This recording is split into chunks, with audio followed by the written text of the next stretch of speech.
혹시 학교에서 뭐 이렇게 저기 단어는 안 들어가고 막 독서를 왜 해야 되는가 뭐 이런 거 얘기했다며. 가성 맞아요? OT 하면서 유영아 그거 얘기하신 쌤이 기수쌤인 거지. 기수쌤 수업했다. 다종 수업했어? 지금도 수업했어? 뭐 교과서 앞부분에 있는 거 막 읽었다며. 이 선생님이 얘기를 하시고.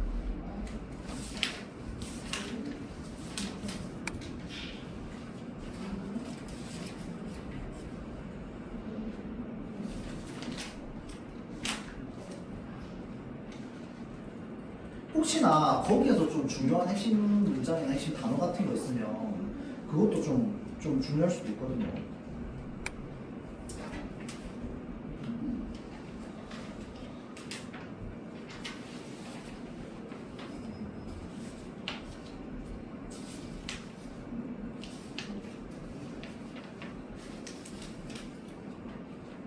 그래서 나는 지금 여러분들 교과서를 모르니까 나도 교과서를 못 봤기 때문에 그게 올해 나온 교과서라서 그냥 이제 자습서 기준으로 보면 아마 여기에 있는 이야기를 한 것 같진 않고 읽기와 관련해서 뭔가 이렇게 이야기를 했다면 그것도 좀 우리가 알아두면 좋을 것 같은데 왜냐면 그렇게 해야지 그러니까 학교 선생님이 가지고 있는 관점이 뭔지 알 수 있거든. 어떤 관점으로 이 글을 보고 있는지. 그래서 그런 것들도 혹시나 기억에 나면 이야기를 좀 해주면 좋습니다. 자 일단은 요 55페이지에 있는 것부터 좀 볼게요. 자 우리 요 파트가 무슨 파트냐면요 인문 파트입니다. 이게 2단원, 3단원, 4단원이 전부 인문 파트, 사회 파트, 과학 파트거든요. 그래서 이 독서와 작문에서 이 독서 교과서에서 요 2단원, 3단원, 4단원이 전부 뭐냐면 우리 그 모의고사나 수능에서도 빈막지문 항상 3개 나오죠. 인문 파트, 사회 파트, 과학 파트. 그래서 그거랑 맞춰가지고 2단원, 3단원, 4단원이 만들어져 있는 겁니다. 그래서 아마 학교에서 2, 3, 4만 할 가능성이 제일 높아요. 알겠죠? 자, 그래서 요 사실적 읽기 부분을 좀 보면 자, 사실적 읽기는 기본적으로 표면적으로 드러난 정보를 파악하는데 이제 목적이 있죠. 그래서 사실적 읽기가 되어야지 그 뒤에 뭐로 넘어갈 수 있다? 추론적 읽기, 비판적 읽기로 넘어갈 수 있습니다. 자, 그래서 방법 여기 나와 있죠.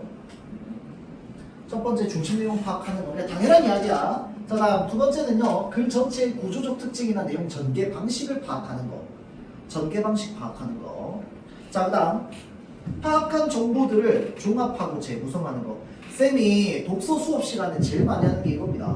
여러분들 이 말이 이 말이잖아 라고 하면서 이 말이랑 똑같은 말이야 라고 연결하면서 앞에 있는 말이랑 뒷말 연결해가지고 문장 만들어주는 거. 그게 정보를 재구성하는 거야. 알겠죠? 이게 여러분들이 글을 읽을 때 자연스럽게 머릿속에서 이루어져야 되는 작업입니다. 정보 재구성. 알겠죠? 자, 다음. 그래서 그거를 바탕으로 그럼 이제 어디로 넘어가느냐? 자, 추론적 읽기로 넘어갑니다. 글에 직접적으로 드러나 있지 않은 의미를 파악하는 거야. 요것도 쌤이 많이 하죠. 뭐 할 때 합니까? 전제 생각할 때. 어떤 문장이 제시되어 있을 때 이 문장이 전제하고 있는 것도 항상 생각한단 말이야. 그래서 뭐 예를 들어서 사법기관이 행정기관이 어떠한 법률에 대해서 이제 재량 행위에 따라서 그 법률을 시행한다 라고 얘기하면 행정기관이 재량에 따라서 시행을 한다는 거잖아. 그런데 조건이 붙어 있어. 단 동일한 절차에 따라서 그 재량 행위가 시행되는 어떤 일정한 관행이 만들어져 있으면 그 관행에 따라서 해야 한다 라고 하는 문장이 있다면 거기에서는 뭐를 생각해야 되는데 관행이 만들어져 있으면 그 이전에 했었던 법률 행위대로 해야 된다 라는 문장이 있으면 그 역으로는 뭐도 있는 거야? 관행이 생기기 전도 있을 거 아니야. 그렇죠? 그럼 관행이 생기기 전에는 어떻게 할 거야? 행정청이 마음대로 재량껏 할 수 있다. 이렇게 되는 거거든. 자, 그래서 이런 것들이 전부 뭐냐면 전제되어 있는 정보까지 추가로 생각하는 겁니다. 문장에 나와 있는 것만 보는 게 아니고. 알겠죠? 그래서 그런 것들을 우리가 추론적 읽기라고 합니다. 알겠죠? 자, 그래서 이 추론적 읽기는요. 자, 글에 담긴 정보, 담화 표지, 문맥. 쌤이 그 표시 제일 많이 하는 거. 뭐뭐와 달리. 뭐뭐와 달리라고 얘기하는 순간 그 무엇에 대한 특성. 그러니까 A와 달리 B는이라고 얘기하면 글에는 B의 특성만 나와 있지만 사실은 뭐의 특성도 알 수 있어. A의 특성도 알 수 있습니다. A와 달리 B는이기 때문에 B는에 해당하는 반대말이 전부 A야. 그렇죠? 자, 그래서 이러한 표지들을 통해서 우리가 생각해 볼 수 있는 거. 그 다음에 문맥상 그렇게 될 수밖에 없는 거. 이런 것들을 활용해야 되고요. 그 다음에 배경 지식도 좀 활용해야 됩니다. 그래서 여러분들 쌤이 가끔씩 뭔 얘기할 때 지난번에 우리 과학 지문했을 때도 있죠. 전자랑 원자핵 가지고 되게 그렇게 왜 그렇게 오랫동안 얘기했냐면 일반적으로 자주 나오는 지문에 자주 활용되는 것들은 대체로 어떤 것들이냐면 여러분들이 고등학교 1학년 과정까지 배웠던 내용들이 조금 더 내용 추가해가지고 지문으로 만들어지는 경우가 많습니다. 실제로 수능에서 이거 예전에 나랑 오래 수업했던 학생도 얘기했는데 역사 지문들 있죠. 역사 지문들 설명 자세히 안 해준다고 했지. 왜 그런데? 너네 한국사 필수 세대라서 너네 한국사 배운다는 거 문제 만드는 사람들이 다 안다고. 그래서 못해도 이 배경 지식이 어느 정도의 배경 지식이냐? 고등학교 1학년 수준에서 배우는 한국사 통합사회 통합과학에 나오는 내용은 기본적으로 알아야 돼요. 그게 여러분들이 기본적으로 알고 있는 배경 지식이야. 이거는 교과랑 상관없어요. 여러분들 수능이랑 모의고사 칠 때 기본적으로 그 정도는 알고 있어야 돼서 내가 여러분들 이 정도는 지식이어야 된다 또는 얘를 지식적으로 설명하는 건 거의 대부분 뭐냐면 고1 교육과정, 나는 그 고1 교육과정에서 배우는 내용이 어디까지인지 대략적으로 알거든요. 그래서 그 선까지만 설명하는 거야. 그 선 이상을 넘어가게 되면 그때는 뭐야? 배경 지식으로 해결할 수 없는, 그러니까 글에 나와 있는 대로만 이해해야 되는 그런 요소들입니다. 알겠죠? 그래서 특히나 인문지문 중에서 역사지문 같은 경우에는 교과 지식을 좀 활용해야 돼요. 알겠죠? 이모군란 이렇게 딱 하는 순간 이모군란이 차별 때문에 일어났다는 건 알아야 돼.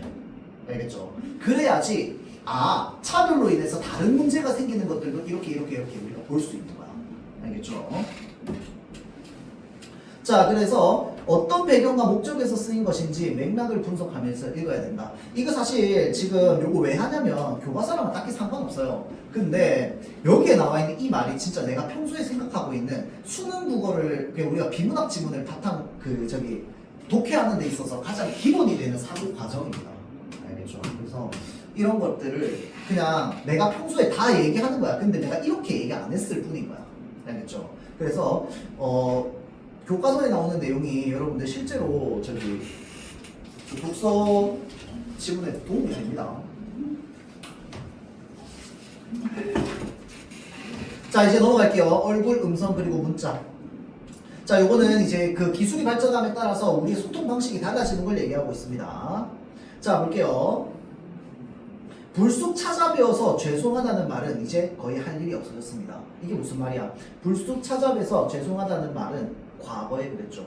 그러니까 예를 들어서 내가 뭔가 사과를 전달하고 싶어.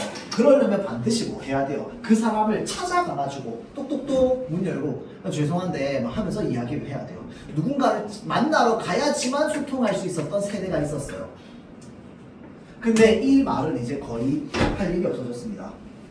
특별히 불가피한 상황이 아니라면 미리 전화를 하지 않고 누군가를 찾아가는 사람은 이제 없습니다. 그러니까 이제는요, 전화를, 예전에는 여러분들 전화가 어땠습니까? 모르죠? 집집마다 있지 않았, 그러니까 사람마다 있지 않았죠. 전화라고 하는 건 집에 있는 거야. 내가 어릴 때 그랬거든. 초등학생 때까지만 하더라도. 그래서 전화 통화를 하려면 어디로 달려가야 되느냐? 공중전화로 달려가거나 또는 집으로 달려가야 돼요. 그래야 전화를 할 수 있어. 핸드폰이라고 하는 건 1990년대부터 보급이 되기 시작했는데 그때는 너무 비싼 고가의 물건, 지금도 고가긴 하지만 굳이 전화가 사람마다 필요해? 전화 집에 가서 하면 되지. 약간 이런 마인드였기 때문에 사람마다 전화기를 다 가지고 있지 않았어요. 핸드폰에 있는 사람도 아빠 한 명, 뭐 이런 경우가 많았습니다. 아빠 업무해야 되니까. 이런 경우. 미리 전화를 하고 찾아가기 힘듭니다. 무슨 찾아가는 거죠. 그런데 이제는 사람마다 개인마다 다 핸드폰을 가지고 있는 시대가 됐단 말이야. 그러니까 찾아가기 전에 뭐부터 해야 돼? 전화부터 해야 돼. 그래야지 찾아가지. 어디 있는지 알고. 그렇죠? 자, 그래서 시대가 변했죠. 자, 그 대신 이제는 불쑥 전화드려서 죄송하다는 인사를 하기 시작했습니다. 변화됐죠.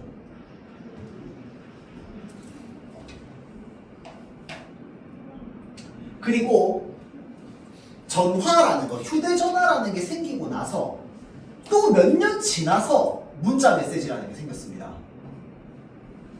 그 이후에는 그럴 필요가 없도록 하기 위해서 또 이제 뭐가 문자 메시지를 먼저 보내기도 하죠. 안녕하세요, 아무개입니다. 편하실 때 잠시 통화하고 싶습니다. 언제 전화드리면 좋을까요? 이런 식으로. 어제만 해도 나는 이런 문자를 두세 사람에게 보냈고 또 두세 사람에게 받았답니다. 얼굴에서 음성으로, 음성에서 글자로 우리는 축소되어 왔대요.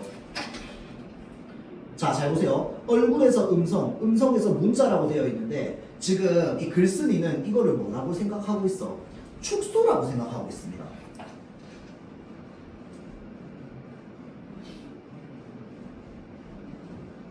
왜 그런데? 실제로 만나는 건요, 얼굴도 대면해야 되고 음성도 있어야 되고 그 다음에 때로는 문자가 필요하기도 해요. 글자가 서로 이야기를 하는 데 있어서 뭐 적을 수도 있으니까 편지가 있을 수도 있고. 그러면 서로 만나서 해야 되기 때문에 얼굴, 음성, 문자가 전부 다 소통되는 거야. 그런데 이제 음성은 뭐야? 전화죠, 전화. 전화면은 지금 말이라는 이 문자랑 그 다음에 이 내 목소리가 전달되는 거야. 근데 이제 음성은 뭐야?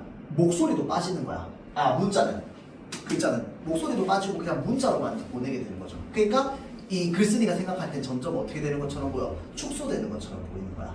그래서 이렇게 축소되어 왔다. 이것은 진화일까? 라고 이야기를 하고 있죠. 자, 그래서 이렇게 진화일까라고 이야기를 하면서 뭐 하고 있는 거야, 지금?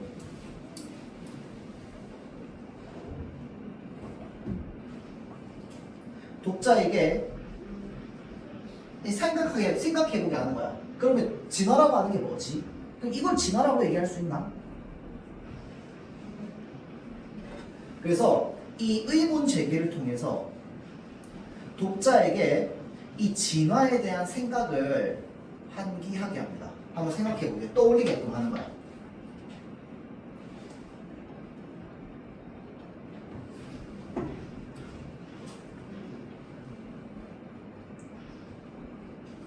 자, 다음 넘어가서 원래 당신은 하나의 얼굴이었다. 적어도 전화가 발명되기 전에는 그랬대요. 걸어가서 기다리지 않으면 당신을 만날 수 없었습니다. 그러니까 얼굴이라고 하는 건 뭐로 얘기하면 생각하면 되겠어? 만남과 비슷한 의미로 생각하면 되겠죠.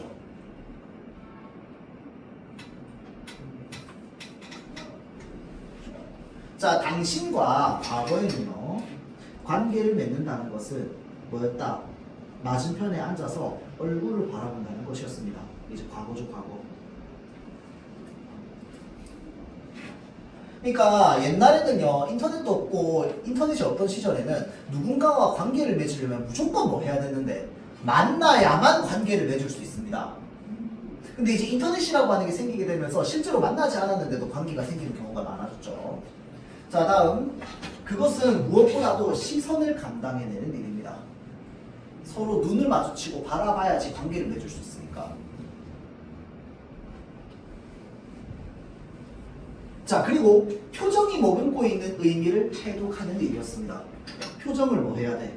해독해야 돼요. 자, 그러면 얘가 첫 번째, 얘가 두 번째겠죠.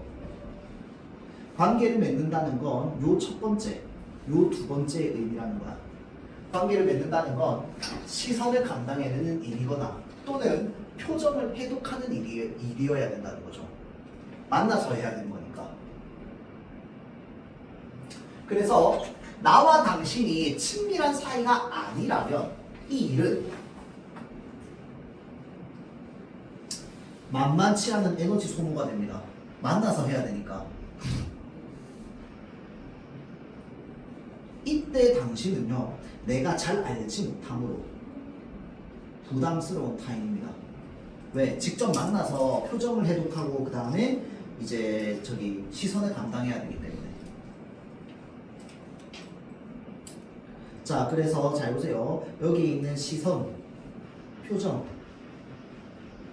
이런 것들이 전부 뭡니까? 언어는 아니야. 비언어적 표현이죠. 자, 우리가 전화를 하거나 문자를 하면 비언어적 표현을 확인할 필요가 없습니다. 그런데 실제로 만나면 우리가 뭘 감당해야 된다? 비언어적 표현을 감당해야 된다는 거죠. 그리고 그것을 해독하는데 우리는 많은 에너지를 써야 된다는 거야.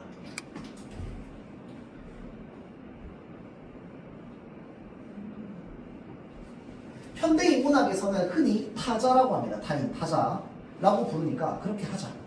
이때 당신은요, 얼굴 타자입니다. 이때는 과거겠죠. 전화기도 인터넷도 없던 시절.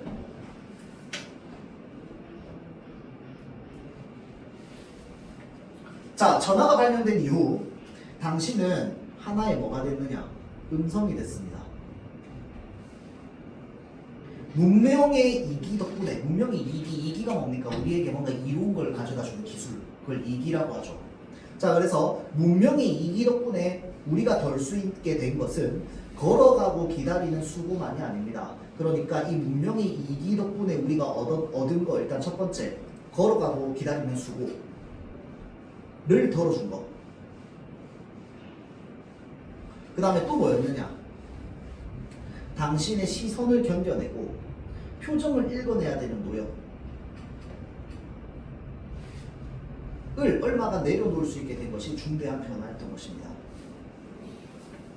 자, 그러니까 이제 전화로 바뀌었을 때는 우리가 무엇을 견디지 않아도 돼? 타인의 비언어적 표현을 견디지 않아도 돼. 맞죠?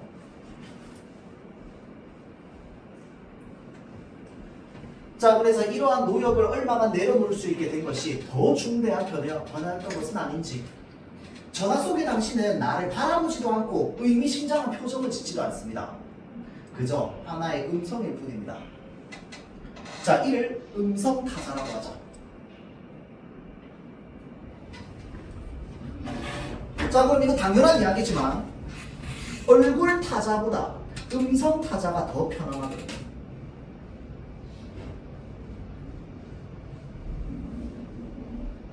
자, 그래서 전화는 만날 수 없는 고통을 덜어주는 기계이기도 하지만, 그러니까 예전에는 떨어져 있는 사람끼리 소통이 안 됐거든. 근데 전화가 있으니까 떨어져 있어도 소통이 된다는 점에서는 뭐야? 만날 수 없는 고통을 덜어주는 거야. 맞죠? 자, 그런데 굳이 만나지 않아도 되는 핑계가 되어주는 점은 또 뭐야? 다른 사람을 안 만날 수 있게도 해주는 존재인 거야. 그래서 이게 지금 전화의 양면성이죠. 양면적인 성격을 띠고 있어요.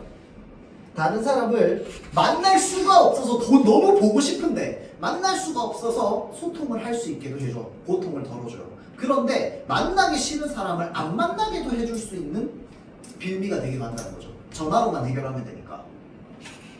자, 다음 넘어가서 휴대전화 덕분에 당신은 마침내 뭐가 됐습니까? 글자가 됐습니다.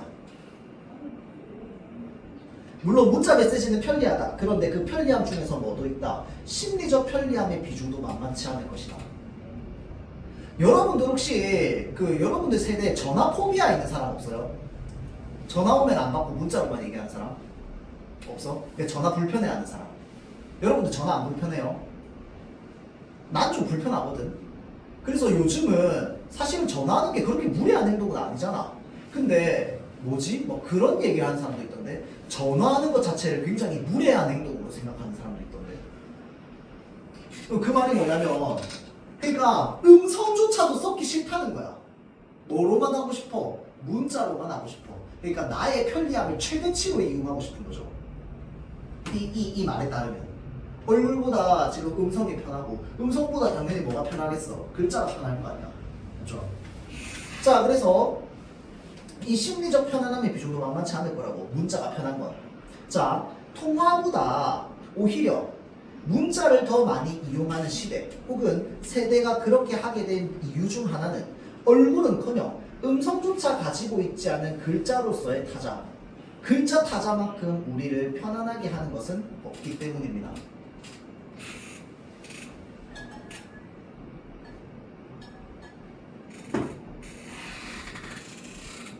그래서 문자 메시지는 이후의 통화와 그 이후의 대면을 위한 준비 작업일 때도 있지만 더 은밀하게는 모든 일이 이 문자의 층위에서 다 해결되면 좋겠다는 소망의 매체이기도 합니다. 그러니까 자, 통화와 그 이후의 대면을 위한 준비 작업. 그러니까 누군가를 만나기 전에 미리 뭐 하는 거야? 문자를 하는. 그러면 뭐야? 결국은 최종 목적이 뭐가 되겠어? 대면이 되겠죠. 얼굴을 만나서 얼굴을 맞대고 소통하는. 그런데 그러한 준비 작업일 때도 있지만 반대로 뭐일 때도 있는 거야? 문자의 층위에서 다 해결되면 좋겠다. 문자만 서로 주고받고 뭐는 안 했으면 좋겠다. 전화 통화조차 안 했으면 좋겠다. 이걸로 다 해결됐으면 좋겠다. 라고 하는 마음도 그 문자 안에 포함되어 있다는 거야. 그래서 그런 소망의 매체이기도 하다는 거죠. 자, 그래서 얼굴 타자, 음성 타자, 글자 타자가 이렇게 있는 거야. 자, 다음 얼굴에서 음성으로, 음성에서 글자로 당신은 축소 조정되어 왔답니다. 이래서 축소라고 얘기하나. 왜? 소통이 편리해지면서 타인의 존재감은 점점 어떻게 되고 있는데? 작아지고 있는데. 이게 내 기준의 타인만 그러는 거야? 아니죠. 타인 기준에서 나도 그런 거야. 그러니까 나도 점점 작아졌고 타인도 점점 작아졌고 다 축소가 된 거죠. 그러면서 당신은 어떻게 됐다? 쉬워졌습니다. 자, 이 변화의 와중에 당신이 뭔가를 점점 잃어왔기 때문에 쉬워졌대요.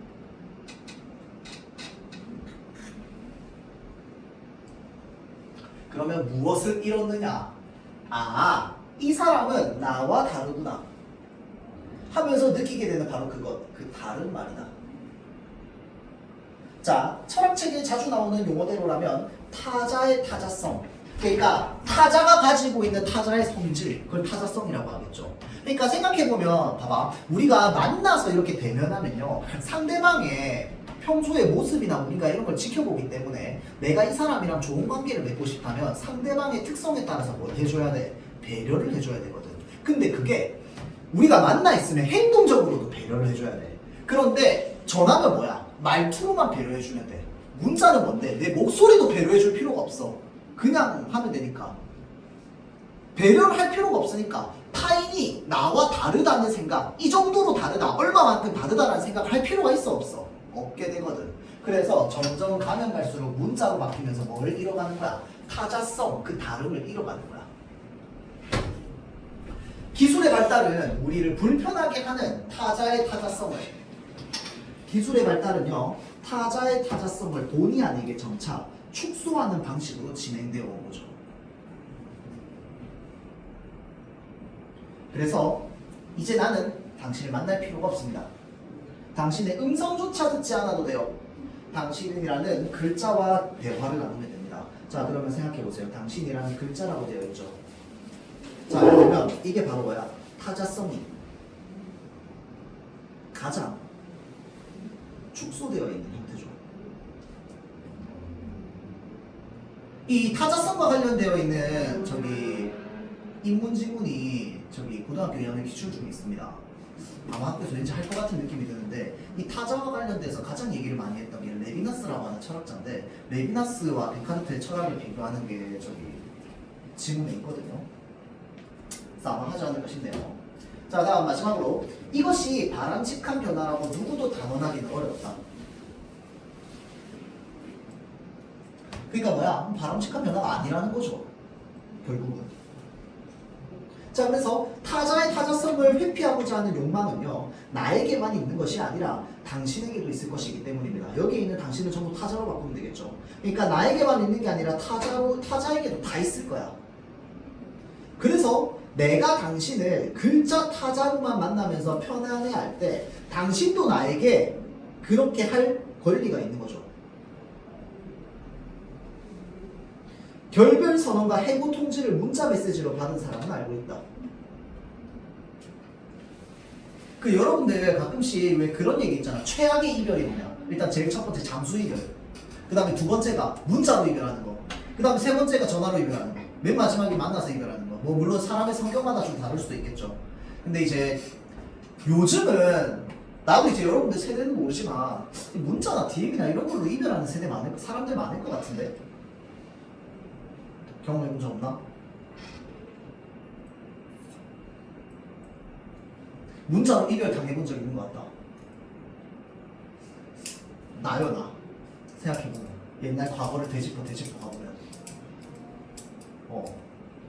그리고 내가 전화를 걸었어요. 차단당했습니다. 웃어. 그랬네. 생각해보니까 한 명 있었네요. 나머지는 못해도 전화는 냈던 것 같아. 생각해보면. 근데 막 사람들이 최악이라고 얘기하는데 이 글을 쓴 사람도 솔직히 말하면 아저씨거든. 이 사람이 나이가 몇 살이지? 한 50대쯤 될 거예요. 내가 대학생 때 한참 젊은 작가였고 내가 되게 좋아하는 작가였는데 그러니까 한 50대쯤 될 거예요. 아저씨. 그러니까 이 사람 입장에서도 자기 젊은 시대를 생각해보면 문자로 결별 선언하는 건 너무 무례한 일이라고 생각했겠죠. 근데 여러분 세대는 또 다르겠죠. 맞죠? 여러분 세대는 그럼 최악의 그 이별이고 잠수 이별? 그게 이제 최악의 이별이 될 가능성이 높겠죠. 하여튼 자 그래서 결별 선언과 해고 통지를 문자 메시지로 받은 사람은 알고 있대요. 자 그러니까 이게 지금 바로 뭔 거야? 타자의 타자성을 회피하고자 하는 욕망이 빚어낸 사례죠.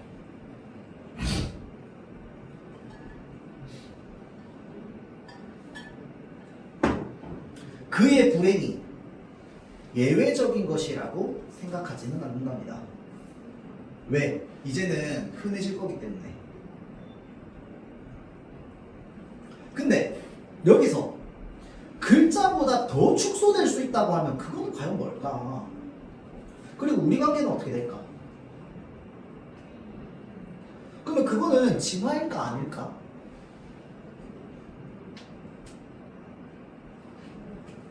방금 상상해봤어요. 그러니까 그 세상에 로봇이 너무 상용화가 돼서 개인마다 핸드폰이 아니라 뭐가 있냐면 안드로이드가 있다고 생각해봅시다. 걸어다니는 안드로이드 로봇이.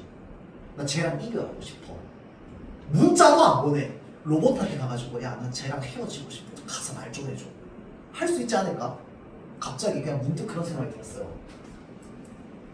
그러면 그거는 문자보다도 더 축소되어 있는 타자가 아닐까요? 생각해보면. 근데 이별 통보도 저게 안드로이드가 대신 듣는 거야. 그런 세상이 있을까요? 하여튼 문자보다 더 축소되면 어떤 세상이 있을 수 있을까? 한번 생각해 볼 수 있습니다. 자, 그래서 그것은 그럼 진화냐 아니냐? 분명히 로봇이 이 세상을 걸어다닌다면 진화이긴 할 텐데 기술적으로. 그렇죠. 자, 그래서 이런 생각을 당신에게 문자를 보내놓고 전화를 기다리면서 한다고 되어 있죠. 자, 그래서 이 타자성이라고 하는 게 결국은 그러면 타인의 무엇인 거야? 다름인 거야, 다름. 그러면 이러한 세상이 자꾸 가면 갈수록 우리는 어떻게 되겠어? 타인과 나가 다르다고 하는 것을 점점 더 인정하지 않게 되는 세상이 되겠죠. 그렇죠? 그러면 타인과 내가 다르다라는 걸 인정하지 않는 상태에서 다름을 만나면 어떻게 될까요? 대상을 배척하게 될 겁니다. 멀리할 거야. 왜? 세상엔 이 타자가 나랑 다르다라는 걸 인지하지 못한 상태로 나랑 다른 대상을 만나게 되면 마치 외계인을 쳐다볼 거 아니야. 그렇죠? 그러면 타인을 배척하게 되겠죠. 그러면 또 다른 의미의 차별이나 이런 것들도 생길 수 있게 될 겁니다. 자, 그래서 이게 이제 기술의 발전과 관련되어 있는 이제 이야기죠. 자, 특징이 있습니다. 자, 기술 발달이 가져온 인간관계의 변화를 양상을 차례대로 이렇게 해도 다 맞는 말이겠죠. 페이지 60페이지.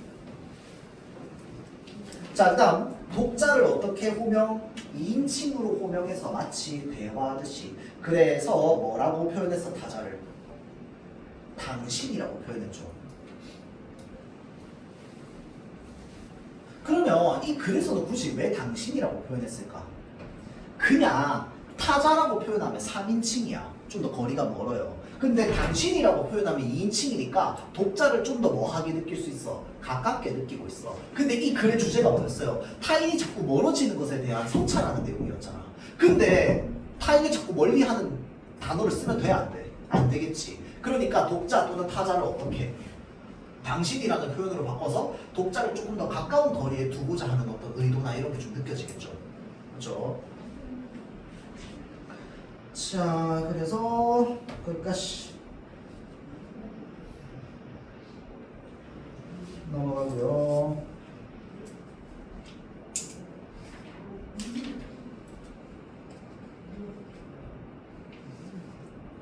자, 관점 봅시다.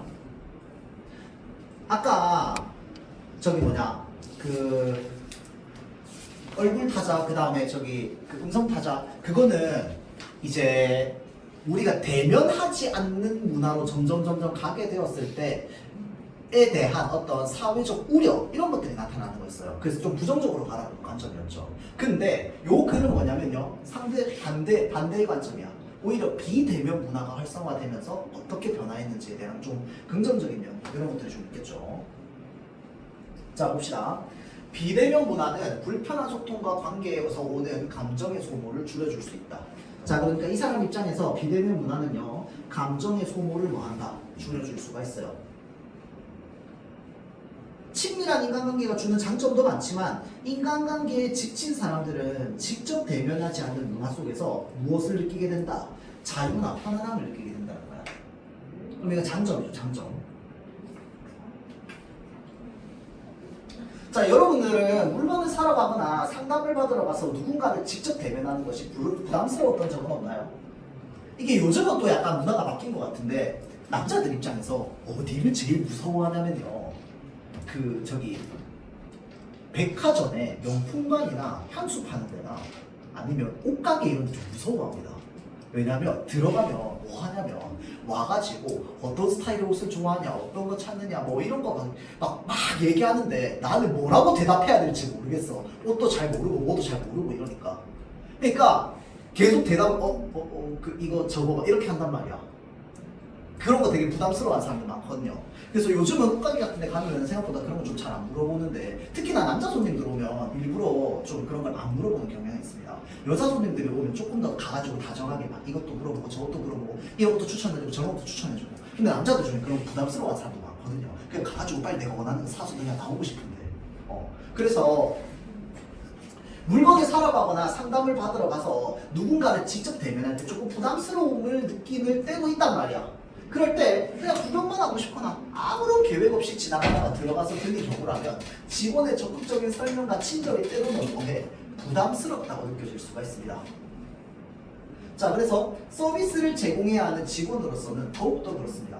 과도한 감정노동을 해야 되고 소비자로부터 부당한 대우를 받을 수도 있기 때문에 그러니까 서로 감정 소모를 안 하게 되면 직원도 편하고 이제 손님도 편하고 그런 상황이 있을 수도 있는 거죠.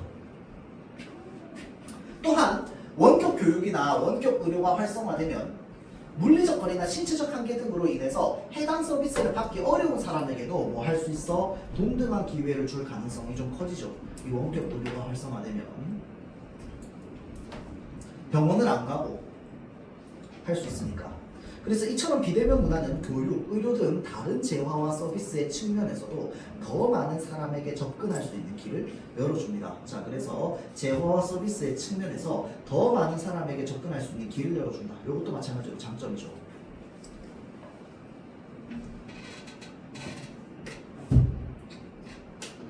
자, 그래서 지금 이 비대면으로 나아가는 이 문화적 현상에 대해서 장점이나 단점을 이제 나눠서 그 관점에 따라서 볼 수 있게 만들어진 단원이라고 보면 됩니다.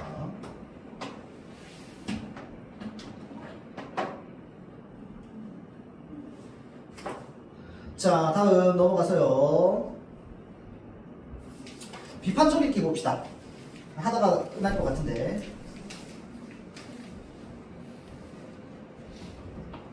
자, 그래서 비판적 읽기는 바로 뭔데? 자, 글의 내용과 필자의 생각을 무조건 수용하지 않습니다. 그리고 글에 제시된 내용이 올바른지 따져가면서 읽는 것, 이런 것들을 우리가 비판적 읽기라고 합니다. 그래서 비판적 읽기는요, 일단 첫 번째 내용의 타당성을 판단해야 되고요. 그 다음에 공정성을 판단해야 됩니다. 그리고 표현의 적절성을 판단해야 돼요. 여러분들 타당성이 뭔데요? 타당성. 타당성은요, 주장과 근거의 상관관계를 따지는 겁니다. 그래서 주장과 근거가 서로 알맞게 연결되어 있는지, 그리고 주장으로부터 근거를 이끌어내는 과정에서 중간에 논리적 비약이 없는지, 이런 것들을 따지는 걸 타당성을 따진다고 이야기를 합니다. 문서에서. 공정성은 뭔데? 글쓴이의 주장이 한쪽에 치우쳐 있지는 않는다. 늘 읽을 때 읽는 사람이 생각하면서 읽는 거야.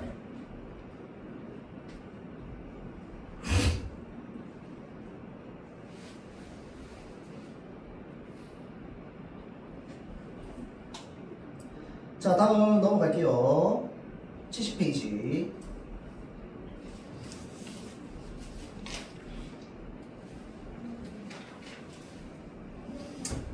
이게 무슨 책에 있는 내용이더라? 그 마이클 샌델이, 쌤은 여기 있는 책 다 읽었는데 약간 시리즈 같은 느낌입니다. 정의란 무엇인가, 공정하다는 작가, 그 다음에 그 뒤에 나온 게 저기 돈으로 살 수 없는 것들이라는 책이 있거든요. 그래서 그 돈으로 살 수 없는 저 것들이라는 책에 있는 차례 중에 하나입니다. 그래서 이제 이 사람이 돈으로 살 수 없는 것은 무엇일까를 쭉 나열해 놓은 이제 책이 있어요. 그 중에서 하나가 이제 바로 줄서기와 관련돼 있는 겁니다. 자, 볼게요. 그래서 결국은 이 사람이 이거를 통해서 말하고 싶은 게 뭐냐면요, 사회가 공정하게 돌아가기 위해서는 우리가 무엇을 해야 되고 무엇을 안 해야 되는가, 이것에 대해서 이야기를 하고 있다고 보면 됩니다. 알죠? 참고로 여기 정의란 무엇인가라고 하는 책은 여러분들 고등학교 끝나고 나면 대학 들어가기 전에 한번 읽어보기를 추천합니다. 여러분들 나중에 대학교 올라가면은 그 교양 수업 듣게 되는데, 그 교양 수업 때 그 듣게 되는 그런 내용들이 좀 많이 들어가 있거든요. 도움되죠. 교양도 다 학점인데. 자, 봅시다.